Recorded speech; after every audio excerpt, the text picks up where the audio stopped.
Bonjour Mira, bienvenue, bienvenue avec nous. Donc, nous sommes en promotion, en préparation du Festival Terre Essentielle, de la joie, de l'amour et de la connexion. Et donc, écoute, je suis un peu curieuse de ce qui t'entoure, Mira, là. Où Oui, es-tu? bonjour Valérie. Bonjour. Alors, ce qui m'entoure, c'est en fait ma nouvelle construction. C'est une construction que j'ai créée pour mon laboratoire, pour la transmission de ce qui sera aussi dans la vidéo. Ça correspond vraiment à cette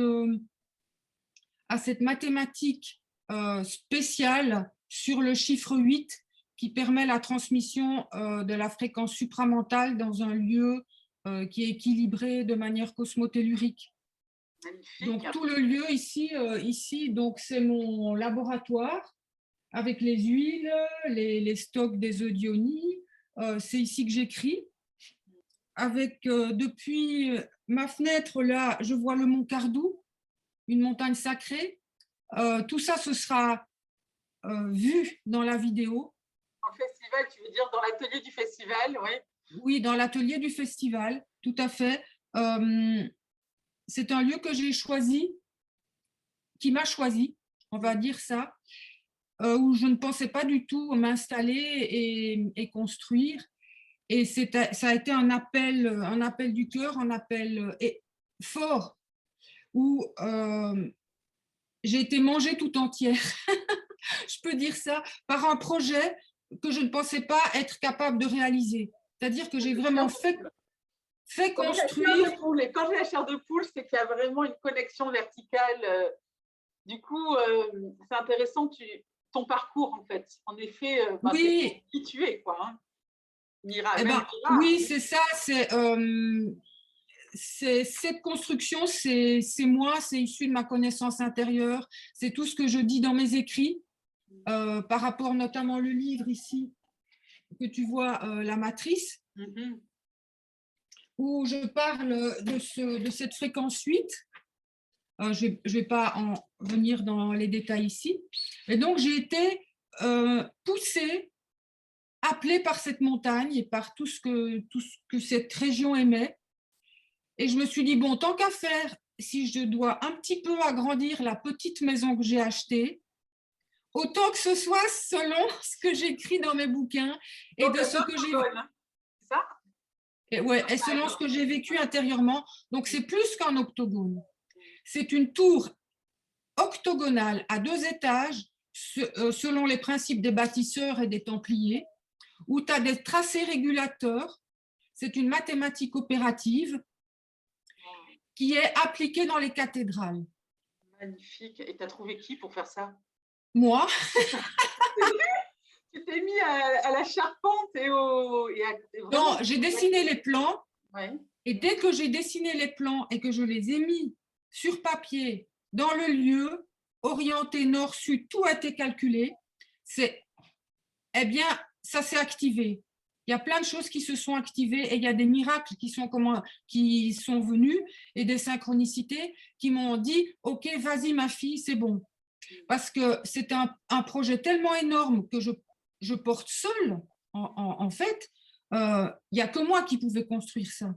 Il n'y a que moi qui pouvais dessiner les plans et créer ça. Donc, j'ai trouvé des artisans, j'ai fait le maître d'œuvre pendant 4 ans.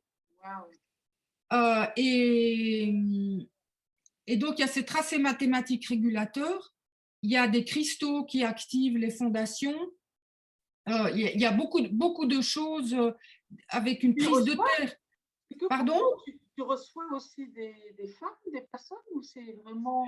C'est prévu pour ce qui sera vu dans l'atelier. Magnifique, mais on a trop envie. Valérie, donc je te remercie parce que c'est un scoop, si tu veux, pour moi d'avoir fait cette vidéo à ta demande, parce que je n'ai jamais parlé comme cela et je me dévoile par rapport à la suite de mon travail et à ce qui se vit dans cet octogone, dans cette dimension et de ce que vit l'humanité en transformation. Donc pour moi, c'était majeur de pouvoir… hérissé à t'entendre. Ça descend, ça descend, c'est extraordinaire. Ah, mais c'est ancré, c'est rigoureux, c'est une science mathématique, une science cosmique qui est transmise là. Et donc, j'ai construit, je m'y suis jetée corps et âme avec beaucoup d'énergie et des petites balises blanches sur le chemin qui venaient me montrer qu'en fait, effectivement, j'étais en train de construire une cathédrale. Et, et là, j'en ris, mais je n'ai pas rigolé tout le temps parce que c'est énorme. Donc, c'est la première fois en ligne que j'ai enregistré, donc à ta demande, la question du trésor dont je parle dans mes écrits, mais qui en fait parle de l'intégration des 12 rayons, des 12 aspects du zodiaque pour viser le centre, qui est le centre intégral. Et ce que je transmets, c'est relatif à la conscience intégrale, à l'homme intégral et à la femme intégrale. Donc, m'avoir proposé le numéro 13, je ne pouvais pas ne pas faire cette vidéo, ne pas proposer cet atelier qui, non seulement j'essaye d'être claire dans cet atelier sur les tenants et aboutissants de ce que nous vivons aujourd'hui, passé, présent et futur intégrés dans l'instant présent, mais il y a une transmission de fréquences qui pourra se vivre après le passage de atelier vidéo, le moment après avec les femmes. Okay, donc c'est un peu une activation et une intégration, c'est ça? Voilà, c'est ça. C'est vraiment cela et pouvoir proposer ça. Donc ici, tu vois en haut, c'est mon laboratoire avec une magnifique charpente. En fait, c'est une technologie de lumière. C'est-à-dire qu'une technologie de lumière, c'est quelque chose de mathématique précis et c'est un petit effet dans la 3D électromagnétique donne un grand effet transdimensionnel. Donc, ce qui veut dire que ma construction est en fait un vortex. Un petit effet électromagnétique 3D, ce sont les pierres à Stonehenge, par exemple, ce sont les cathédrales. Tout ça, ce sont des technologies de lumière qui, par des fréquences, par le champ, par exemple, par différentes choses, tu actives une piézoélectricité dans le quartz et ça active la structure, j'en ai la chair de poule, ça active la structure transdimensionnelle, c'est-à-dire le 13 or. Oui, le 13 or, le jeu de mots, alors, je le dis pour notre audience, c'est le chiffre 13, puisque Mira représente donc la 13e lune, la lune qui est au centre des 12 cycles, hein, puisque dans une année, il y a 13 lunes, aussi les 13 mères originelles, les 13 consciences. Je crois que Mira, tu ne connaissais pas cet enseignement-là. Non. Ça t'a parlé parce que le 13 or, donc le trésor, donc le trésor, hein, c'est le merveilleux. Pour moi, oui, mais le trésor, c'est ça. Oui, et c'est qu'est-ce qui est activé par cette fréquence qui vient du centre, par cette conscience centrique, qu'est-ce que ça fait au niveau du corps, de l'ADN, etc., etc., etc. C'est fabuleux. Donc, en fait, si je comprends ce que tu viens de dire, parce que souvent, on pense que la puissance, la conscience vient de la 5D ou d'ailleurs, et en fait, ce que tu viens de dire, c'est que dans la 3D, une conscience dirigée même à petite échelle peut avoir un grand effet dans la multidimensionnalité. Mais oui, c'est notre corps qui est le passage transdimensionnel. Il ne faut pas chercher ailleurs dans des dimensions. C'est le cœur de notre atome et le cœur de notre matière, le fonctionnement même de notre corps qui est un vaisseau transdimensionnel qui permet par le corps d'ancrer dans la 3D des fréquences non distordues, non astralisées. Donc c'est le supramental, c'est la fréquence de vérité, c'est ce qui permet de dissoudre l'astral et d'en finir avec les perversions énergétiques et les enjeux de pouvoir dans cette dimension. Et c'est ça qui peu à peu va transformer le monde, l'humanité et nous donner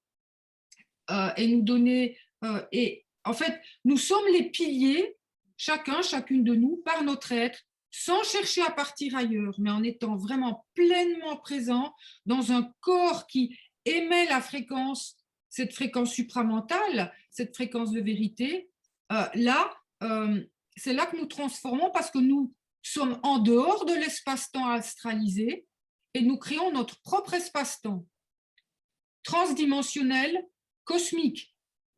Et c'est ça que nous devons amener dans la matière. Et c'est ça que mon octogone intègre. Et c'est ça que mes huiles d'onction intègrent. Tout mon travail est lié à ça. Du coup, est-ce que, Mireille, on le fait un peu à l'envers. Est-ce que tu peux nous dire comment tu es arrivée là? Donc, je sais que tu viens de Suisse. Est-ce que tu veux nous dire un petit peu en quelques mots, justement, ce parcours? Parce que on entend parler d'huile, d'onction, etc. Mais tu es aussi biochimiste à la base. Enfin, il y a tout un… Oui, et je suis designer. J'ai fait des années de design de luxe dans l'industrie horlogère, ce qui m'a permis de comprendre le centre et la périphérie, hein, ce dont on parle dans la conscience centrique, les 12 et le centre, c'était déjà là. Ouais, mais c'est pas donc la symbolique, mais vraiment, hein, même les planètes, le système solaire, l'univers. En fait, voilà, tout à fait. Macro, on retrouve cette symbolique. Donc, mon parcours, bon, depuis que je suis née, je sentais une puissance en moi et je voyais que ce monde était distordu. Et bon, comme tout le monde, ça fait souffrir de voir ça. Et puis, on se demande quoi faire avec ça, quoi faire là-dedans. Mais j'ai toujours suivi vraiment une immense puissance intérieure. Malgré tout, toute petite, je disais, on peut tout me voler, mais mon âme, on me la volera jamais. Je crois que j'ai dit ça à l'âge de 7 ans, tu vois. Et j'avais déjà, je sentais les choses, mais je ne peux pas dire que j'avais des visions, des choses comme ça. J'avais une vie un peu spéciale. J'étais à Bruxelles. Très vite, j'ai été prise par l'Église catholique, dans le sens où j'ai été élevée par l'Église catholique, pas par mes parents. Et ça a été pour moi l'allumage de certaines choses. Bien sûr, c'était dogmatique, mais en même temps, j'ai pu le dépasser. C'est ce que je suggère dans ma vidéo, c'est on se sert de ce qui est pour intégrer et dépasser. Donc, ensuite, j'ai toujours été artiste, j'ai toujours été technicienne dans l'âme, tout ça, c'est inné. Et à l'université, j'ai fait la biologie, biochimie. Voilà, et après j'en ai eu marre parce que d'être dans des laboratoires, donc j'ai postulé chez Omega, je suis rentrée dans l'industrie horlogère comme ça, en sachant dessiner des plans de montre alors que j'avais jamais appris. Donc j'ai de bâtisseuse et de kata. Voilà. Voilà. Donc c'est pour ça que j'ai pu construire cet octogone parce que je sais faire des plans, je sais lire des plans, j'ai ça en moi. C'est cette structure, rigueur mathématique, la mathématique opérative, j'ai les codes en moi. Et puis, comment ça s'est passé? Ensuite, j'ai eu un appel en France, donc j'étais en Suisse, Belgique, Suisse, France, un appel christique très fort pour la région de Montségur. Et là, peu à peu, donc j'ai eu 3 enfants aussi, donc beaucoup de travail en tant que maman. J'ai commencé à faire des huiles en tant que biochimiste. J'aime les parfums, j'aime les belles choses. Tout ce que j'aime pour moi, en fait, je le propose sur mon site. Et il y a 20 ans, j'ai commencé à créer des huiles d'onction avec les codes des bâtisseurs que j'ai pu réactiver en moi. C'est une science ancienne. Donc, les huiles sont construites selon une mathématique opérative. Ce qui fait qu'elles font le pont entre la 3D et les espaces transdimensionnels. Elles n'ont pas de prise de pouvoir. Elles sont animées par l'énergie transdimensionnelle. Et c'est ça le principe de l'onction. Donc, j'ai amené ça dans les huiles. Et puis après, donc j'ai été psychanalyste, psycho-énergéticienne. Ça a mis un peu de l'ordre dans le bazar, c'était nécessaire. Et ça m'a permis d'accompagner beaucoup de femmes dans des ateliers, ce que je fais encore. Et Et j'ai eu envie d'œufs de yoni pour les ateliers, j'en trouvais pas. Donc, j'ai carrément créé ma marque Yoni Toy avec les œufs de yoni que j'ai fait réaliser, comme tu le sais, selon une mathématique précise pour qu'ils soient activés par le vagin des femmes et qui crée un vortex transdimensionnel qui peut déprogrammer les blessures intimes. Je ne pouvais pas proposer quelque chose qui n'aille pas dans le sens… Il y a aussi une conscience de d'où vient la pierre, comment elle est taillée, tout. C'est important. Ah oui, oui, oui, tout. Parce que c'est beaucoup à la mode, beaucoup de femmes veulent pratiquer, en tout cas cherchent à pratiquer. Et en fait, voilà, moi je le dis ici aussi, on ne peut pas mettre dans notre intimité des mémoires de souffrance d'enfants, d'exploitation, etc. Donc c'est très important, surtout que la pierre mémorise. Hein, on peut le dire, une pierre, ça garde la mémoire, donc c'est très important que ça soit… Oui, bon, la mémoire justement de la pierre, on peut la transmuter parce que c'est comme un être humain. Si tu reconnais l'être divin chez quelqu'un, comme je le reconnais en toi, on le reconnaît en soi, on le reconnaît dans une pierre, rien que reconnaître la divinité, la pierre transmute. Le problème, je veux dire, ne serait pas vraiment là, mais c'est la manière dont la forme de la pierre, si elle est percée comme ça ou comme ça. Et là, elle ne pourra plus transmuter parce qu'elle va engrammer des énergies de distorsion. C'est vrai que dans cette 3D, on ne peut pas faire quelque chose, tout est perverti. À partir du moment où on est dans cette dimension, tout est perverti. Nous, on conduit bien de bagnole, on utilise Internet, c'est des perversions énergétiques, des distorsions énergétiques. Il faut faire avec. Mais c'est comment le transmuter et savoir s'en servir pour plus large. Par exemple, si une pierre a été maltraitée pour sa sortie de terre, parce que des fois, ils utilisent de la dynamite, on va dire ça, eh bien, c'est ce que nous allons en faire de cette magnifique pierre qui va faire que ça va remonter la filière et l'amener le tout dans le divin. Tu vois? Oui, je comprends bien, oui. Du coup, c'est intéressant, et ça, c'est très intéressant à transmettre, parce qu'il y a beaucoup de personnes qui se coupent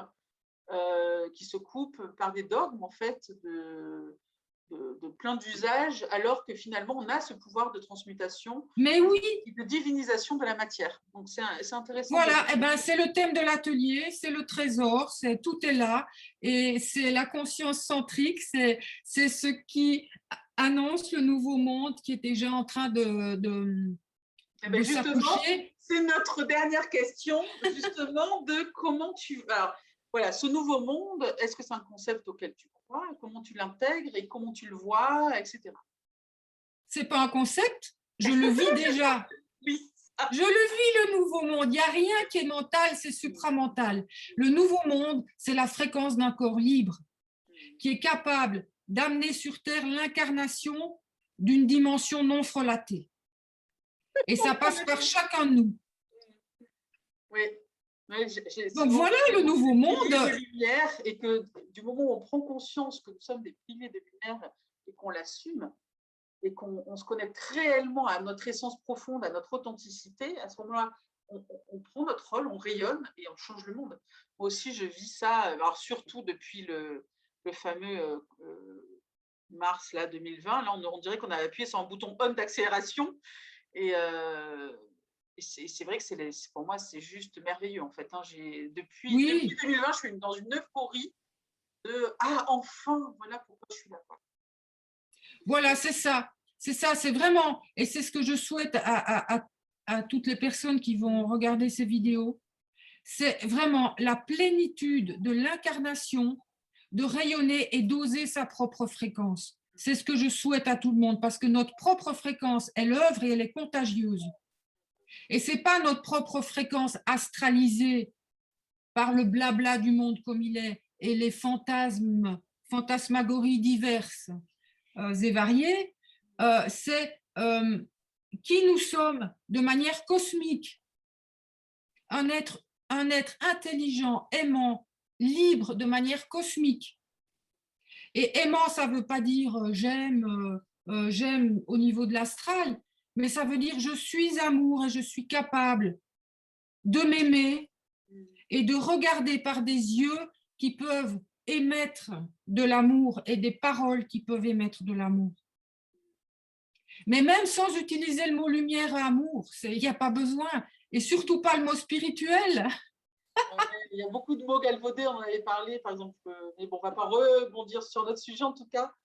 C'est des merveilleuses conclusions. Merci, Mira. Merci. Merci vraiment. Merci à toutes nos auditrices et d'autres audiences là qui regardent. J'espère que ça va vous donner vraiment envie de nous rejoindre pour ce festival qui aura lieu du 24 au 27 mars. Sous cette vidéo, vous allez avoir des liens pour aller sur le site et découvrir le programme et les belles rêveuses. Alors, Mira est la 13e rêveuse, mais ce n'est pas rêveuse comme quelqu'un qui rêve quelque chose de non vrai ou d'idéaliste.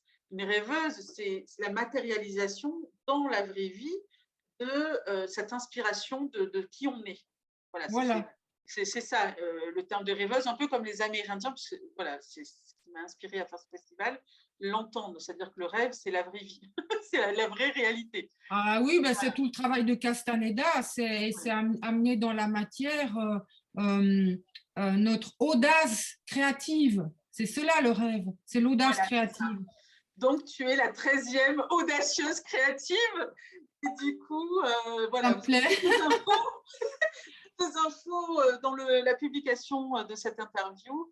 Magnifique, hein, vraiment, je me réjouis et j'ai hâte de découvrir ce 13e atelier parce que du coup, comme Mireille est la 13e, ben, c'est un peu la dernière du festival pour le dimanche soir. Il y aura quand même derrière une table ronde et la cérémonie de clôture, mais c'est notre 13e rêveuse. En tout cas, merci Mira. À tout bientôt. À tout bientôt.